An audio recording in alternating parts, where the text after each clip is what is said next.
नमस्कार दोस्तों। कल मैं आपके लिए वीडियो नहीं लेके आ पाया था।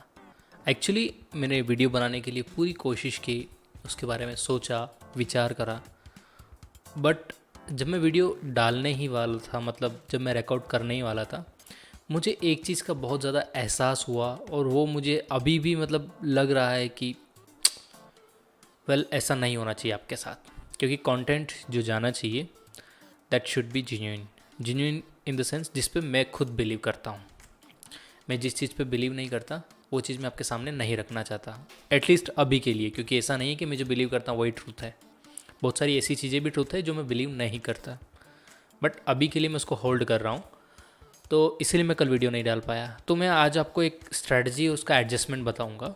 आप इस वीडियो को पूरा देखिए, क्योंकि एंड में कुछ मैंने सरप्राइज़ प्लान किया है आपके लिए। और अगर आप उस सरप्राइज़ को देखेंगे और उसके ऊपर थोड़ा सा दिमाग लगाएंगे तो आपको कुछ जानकारी मिलेगी जो आपके लिए बहुत ही ज़्यादा लाभदायक होने वाली है। हिंट दे देता हूँ, एडजस्टमेंट के जो भी वीडियोस आप यूट्यूब पे या किसी से भी सीखे हैं, उन सब में जो मैं इस वीडियो के एंड में जो चीज़ आपको बताऊंगा या जो बातें बताऊंगा, उसके ऊपर आपको एक ध्यान दे के उन चीज़ों पे जस्ट सोच के देखना है। और अगर आपको लगे कि मैं जो कह रहा हूँ वो सही है या it is true, then definitely आपको उस चीज़ के बारे में कॉशियस रहना। इट डजेंट मीन कि उनका कंटेंट रॉन्ग है। इट मीन्स कि I am not satisfied and I just wanted to convey my message to you that I am thinking like this. Okay, मतलब कि ऐसे ऐसे काम नहीं कर रहा है मेरे लिए चीज़ें। मैं थोड़ा अलग टाइप से सोचता हूँ और मेरा दिमाग अलग टाइप से चलता है।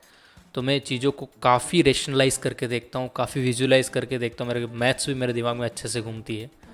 तो वो मुझे हज़म नहीं हुआ, बेसिकली यही बोल लीजिए, डाइजेस्ट नहीं हुआ, इसीलिए मैं बोल रहा हूँ। तो आप इस वीडियो को एंड तक देखिए। सेकेंड चीज़, बहुत अच्छी बात है कि मेरे पास काफ़ी अच्छे अच्छे सब्सक्राइबर्स है।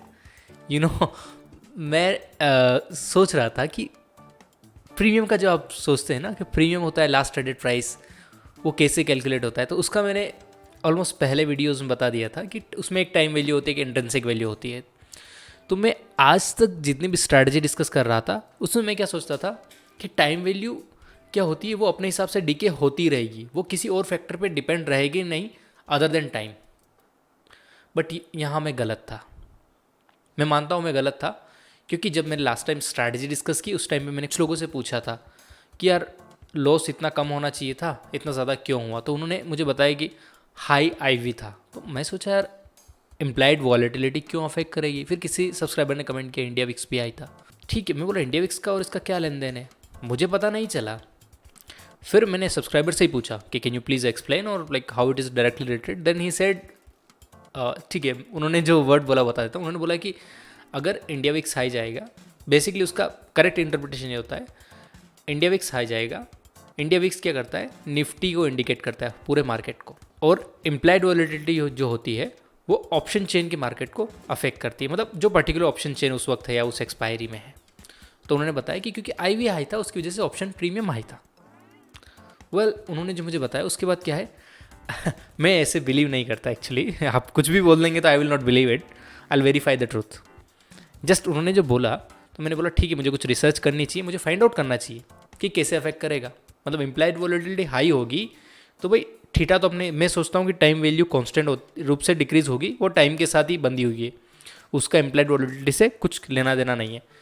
तो अगर मैं प्रीमियम डिफाइन कर रहा हूँ, प्रीमियम में दो वैल्यू होती है, इंट्रिंसिक वैल्यू, एक टाइम वैल्यू। इंट्रिंसिक वैल्यू में तो मुझे पता है कि दो कंपोनेंट होते हैं। कैसे कैलकुलेट करेंगे, करंट अंडरलाइंग एसेट प्राइस लेंगे और उसको स्ट्राइक प्राइस से डिफरेंस ले लेंगे। तो इसमें तो कहीं इम्प्लाइड वॉलेटिलिटी आ नहीं रही है। अभी सेकंड होता है टाइम वैल्यू। तो टाइम वैल्यू का मैंने फॉर्मूला देखा कि अर्लियर में कैसे कैलकुलेट कर रहा था, ऑप्शन प्रीमियम में से माइनस कर देता इंट्रिंसिक वैल्यू, मेरी टाइम वैल्यू आ जाती थी। तो मैंने क्या टाइम वैल्यू का ही फॉर्मूला देखा, या फिर यूँ बोल लीजिए कि कॉल का प्रीमियम का फॉर्मूला देखा। तो उसमें मुझे पता चला कि एक इम्प्लाइड वॉलेटिलिटी भी कहीं पर रोल प्ले करती है। तो उससे मुझे क्या सीखने को मिला वो मैं आपको बता देता हूँ।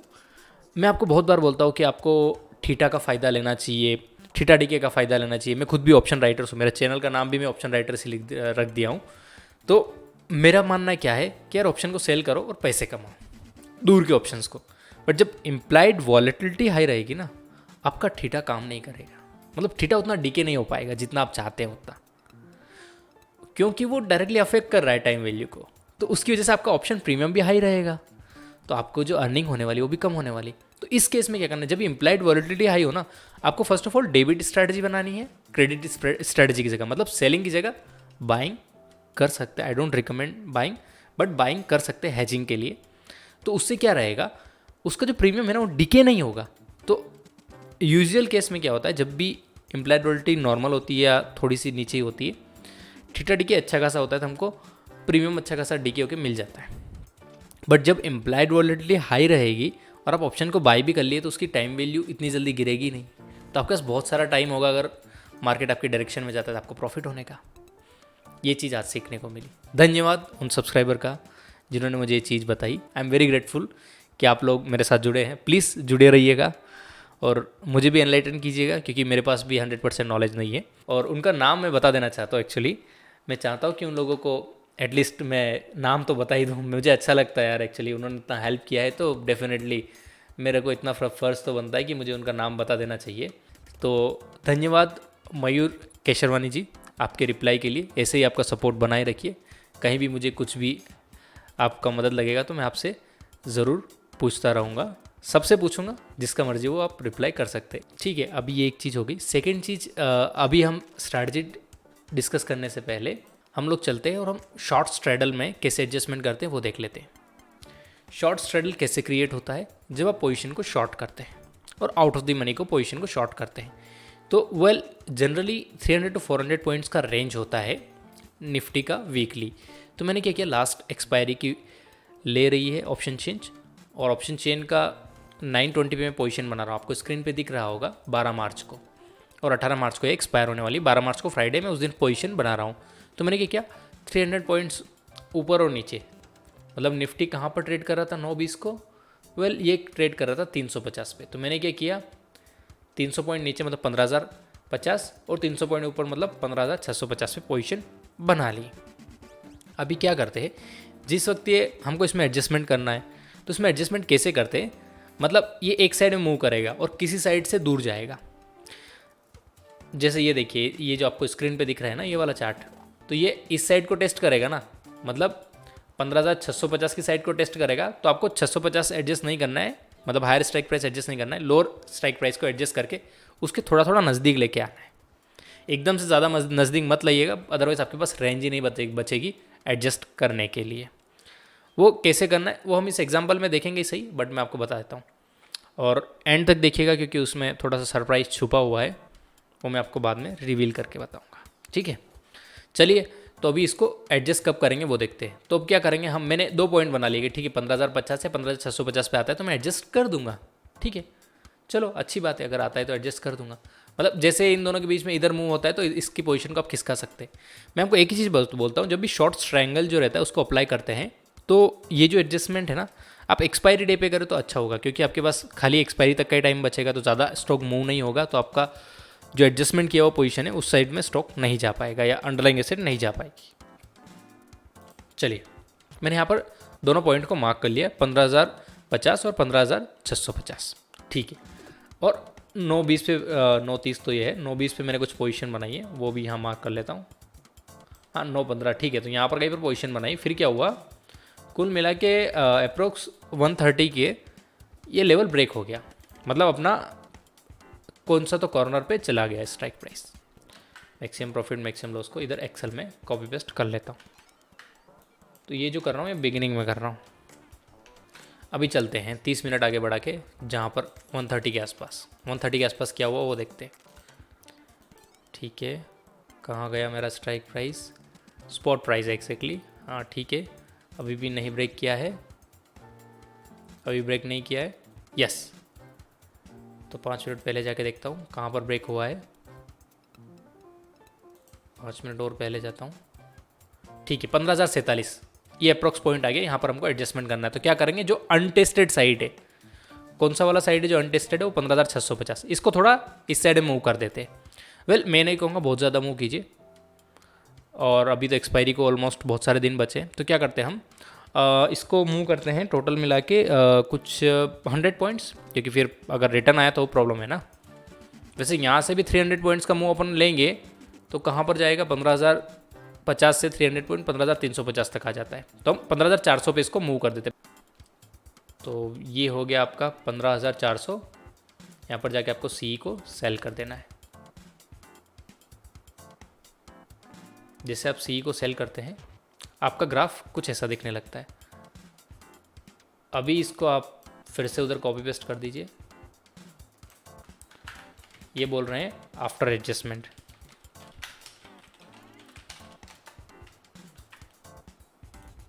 ठीक है, तो अभी क्या हुआ, मैक्सिमम प्रॉफिट इंक्रीज हो गया है, correct, that is good thing.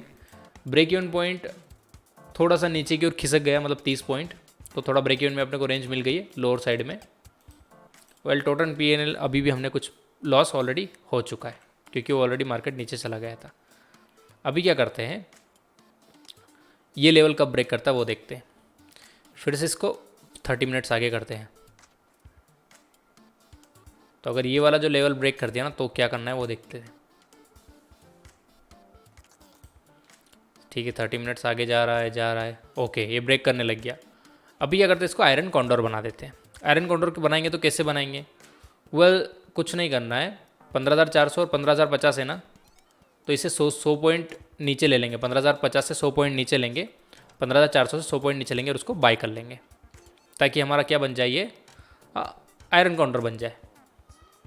ठीक है, तो चलो आयरन काउंटर बनाते हैं इसका। एक है 15,050, एक है 15,400। तो 15,050 पे चलते हैं। कहाँ है 15,050, ये है। इससे 100 पॉइंट नीचे जाएंगे, इसको हम बाय कर लेंगे।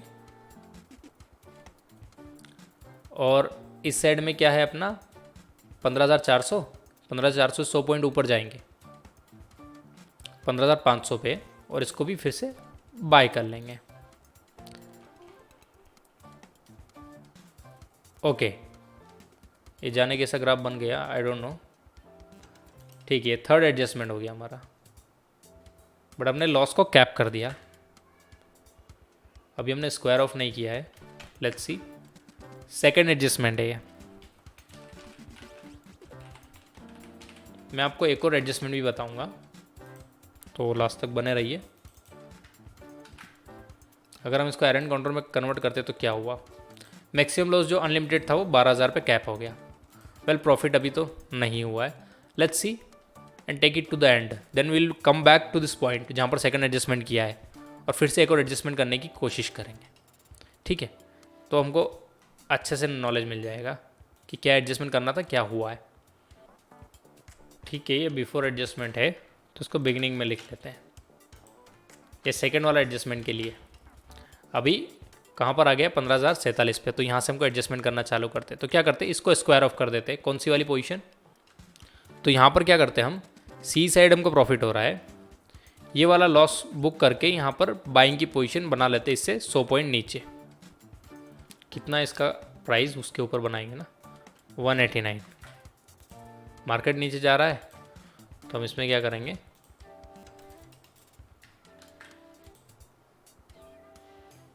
ये बुक करके गेट ऑप्शन चेन पे क्लिक करेंगे। 15,050 से 14,950 पे आएंगे और इसको बाय कर लेंगे।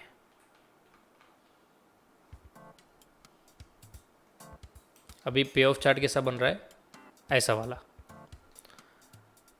अभी पोजीशन को आगे बढ़ाएंगे, एक्सपायरी तक लेके जाएंगे। वैसे दोनों प्रॉफिट और लॉस दोनों अनडिफाइंड हो गए, तो अभी क्या करते हैं, एक्सपायरी पे चलते हैं।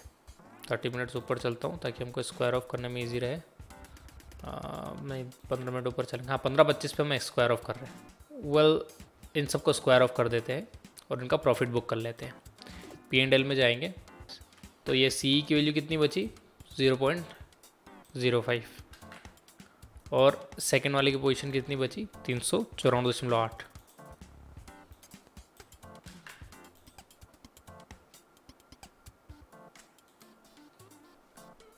ठीक है, तो अपने को 11,000 का प्रॉफिट हो गया। जहाँ पर लॉस हो रहा था वहाँ अपने को कितना, 6,000 का प्रॉफिट हो रहा था, वहाँ 11,000 का प्रॉफिट हो गया। तो ऐसा प्रॉफिट तो बहुत अच्छी काम का है और हमारी एडजस्टमेंट भी बहुत ज़्यादा काम कर दी है। तो आपको कौन सा एडजस्टमेंट पसंद है, फर्स्ट वाला या सेकेंड वाला? डेफिनेटली प्रॉफिट सेकेंड वाले में हुआ है तो आपको सेकेंड वाला एडजस्टमेंट ज़्यादा पसंद आया रहेगा।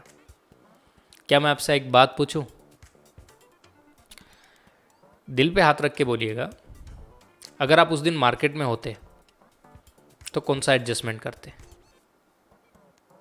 मैं उस दिन मार्केट में होता तो मैं फर्स्ट वाला एडजस्टमेंट करता और उस दिन लेस लॉस लेके जाता अपने घर पे।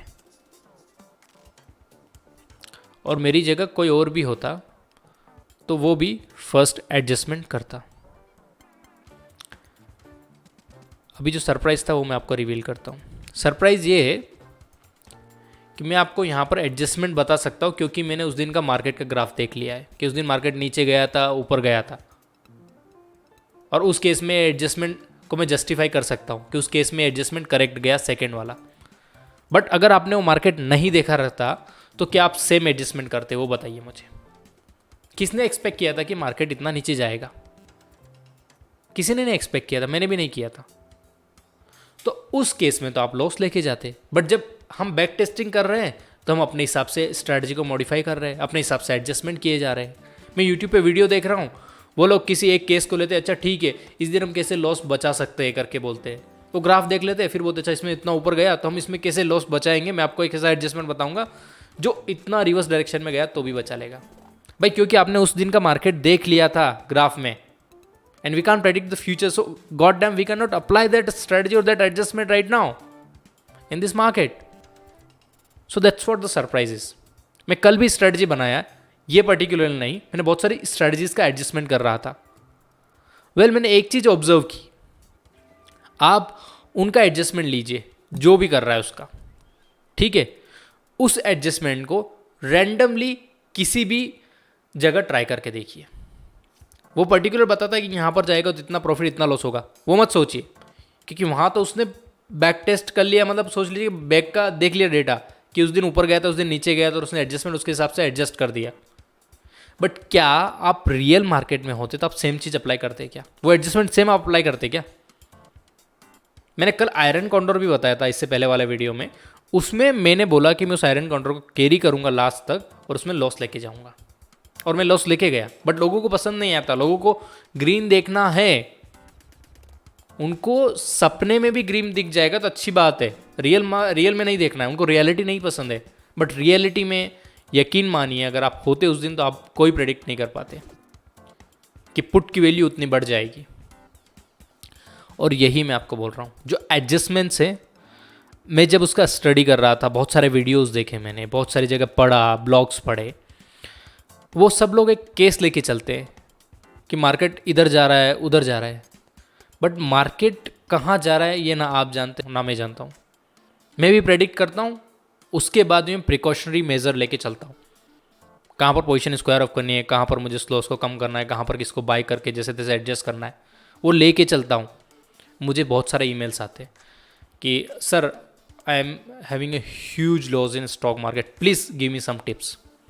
मेरा टिप्स आप लोगों के लिए यही है, अगर आप नए हैं, do the paper trading for next 6 months, and if you are making consistent profit then only you enter into stock market, or you can say F&O. That is first tips. Second tips is don't take any tips from anyone. And if you are already convinced that someone is giving 100% good tips or 100% मतलब profitable strategy or something like that, then apply your mind. कहाँ से उसको data मिल रहा है, उसका prediction क्यों है, और वो किस मोड पे उसके प्रेडिक्शन को चेंज करेगा। सी मैं भी सपोर्ट एंड रेजिस्टेंस देखता हूँ, सपोर्ट एंड रेजिस्टेंस के नीचे जाता है मार्केट तो मैं भी बोलता हूँ ठीक है मैं फॉलो करूँगा करके। तो वो अगर आपको बताना भूल गया, उसने स्ट्रैटेजी बता दी बट उसने एडजस्टमेंट नहीं बताया, ठीक है यहाँ पर आए तो स्क्वायर ऑफ करना है, तो आप नहीं कर पाएंगे। सेकेंड चीज़, अगर उसने बता भी दिया तो क्या आपका अपने ऊपर इमोशनल कंट्रोल है कि आप कर पाएंगे, साइकोलॉजिकल कंट्रोल है कि आप कर पाएंगे? नहीं है, कोई इशू नहीं है। मैं एक चीज़ बता देता हूँ, कभी कभी मेरा भी अपने ऊपर नहीं रहता। The thing is to whom you will blame? Are you a robot? You are not a robot. I can assure you.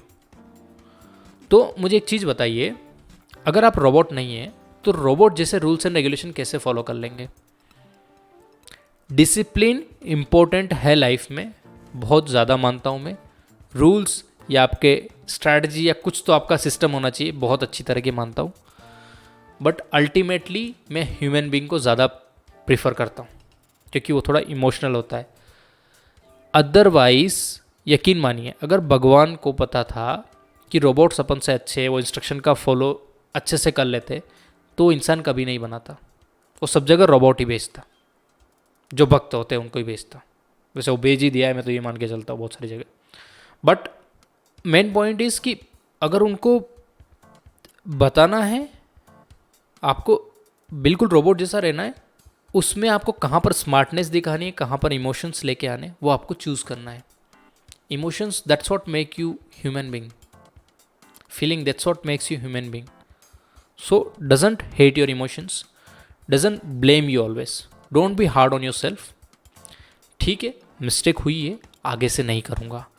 Problem क्या होती है, उन्होंने या किसी ने भी, मैंने भी एक स्ट्रैटेजी बताई, आप फॉलो कर रहे थे, कहीं पर आपसे एक चीज़ फॉलो नहीं हुई, क्योंकि आपका इमोशंस आपके आड़े आ गए, क्योंकि आप रोबोट नहीं है, आप ग्रीडी हैं। आप फियर को फील करते हैं, मार्केट में ग्रीडी फील करते हैं, उसके हिसाब से आप डिसीजन लेते हैं।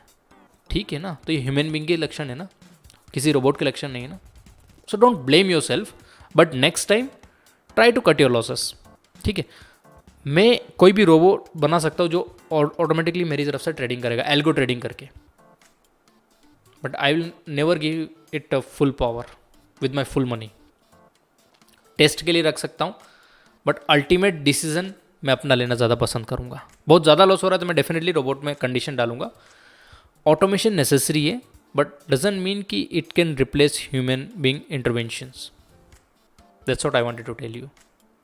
This is the adjustment series. When I was doing the adjustment, when I was searching for the video, I came up with this knowledge. And see, मैं आपको without telling this all these things, I can tell you जितना भी profit वाला adjustment है सारे बता दूंगा कि इस मार्केट में कैसा होगा, उस मार्केट में कैसा होगा। And you will be happy, you will be clapping, भाई क्या कंटेंट बनाता है यार, इतना प्रॉफिट, इतना अच्छी कंटेंट, ये वो, अरे फ्रेंड के साथ शेयर कर दो यार, ये तो 100% जेन्युइन आदमी है, इतना अच्छी चीज़ बताइए। See, the brutal truth about the life is कि बहुत कम लोग हैं जो आपके बारे में सोचते हैं। मेरा एक ही कहना है, it's your money, it's your call, take it और लीव इट। चाहे मैं भी बोलता हूँ, it should always be your call. और अपने आप को ब्लेम मत करना बंद कीजिए। अगर आपसे नहीं हो रही ट्रेडिंग, ठीक है, that's okay, we are human being. सभी लोग एक चीज़ के लिए थोड़ी बने हैं। Will try something else. आप बोलिए यार, बिल गेट्स क्या ट्रेडिंग करता है क्या? मार्क ज़करबर्ग क्या ट्रेडिंग करता है क्या? बहुत कम लोग हैं। मे बी वॉरेन बफेट वो करता है। डजंट मीन कि हर एक आदमी कल ट्रेडिंग करेगा तो सक्सेसफुल होगा। भाई it's not my cup of T, और आई डोंट लाइक इट, और आई एम टू इमोशनल। और मे बी कि मैं बहुत ज़्यादा ह्यूमन बीइंग हूँ भाई, कोई इश्यू नहीं है, तो फिर उसके ऊपर ही वीडियो बनाइए, उसको ही आप कंट्रोल करना सीखिए, सब कुछ चीज़ें सीखिए ना। Enjoy your self, don't hate your self, that's what messages.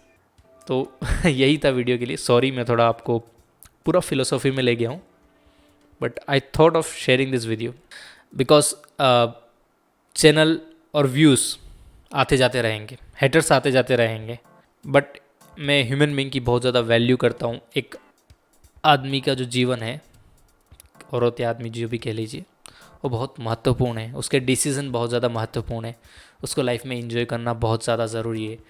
लोग वैसे भी गिल्ट से मरे जा रहे हैं, लोग वैसे भी एंग्जाइटी से मरे जा रहे हैं, डिप्रेशन से मरे जा रहे हैं।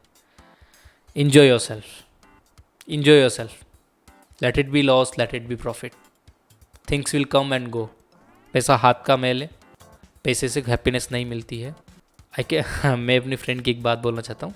उसने मुझे बोला था, and that is somewhat true, but पूरा एंटायरली ट्रू नहीं है, कि अगर आपके पास पैसे है तो हो सकता है आप सुखी ना हो, बट आपके पास पैसे नहीं है तो बहुत ज़्यादा चांसेस है कि आप दुखी रहेंगे।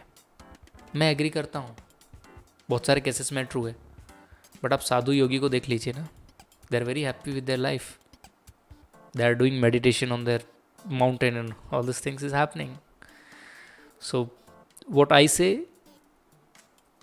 it might give you some feeling, और नहीं देता तो कोई इशू नहीं.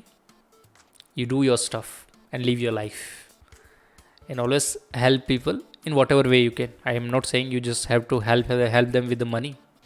Other ways भी है. नॉलेज शेयरिंग कीजिए, लोगों की हेल्प कीजिए. धन्यवाद दोस्तों, यही था आज की वीडियो के लिए. मैं यहीं पर वीडियो का अंत करता हूँ. अगर आपको ये वीडियो अच्छा लगा हो तो hit the like button and consider subscribing this channel.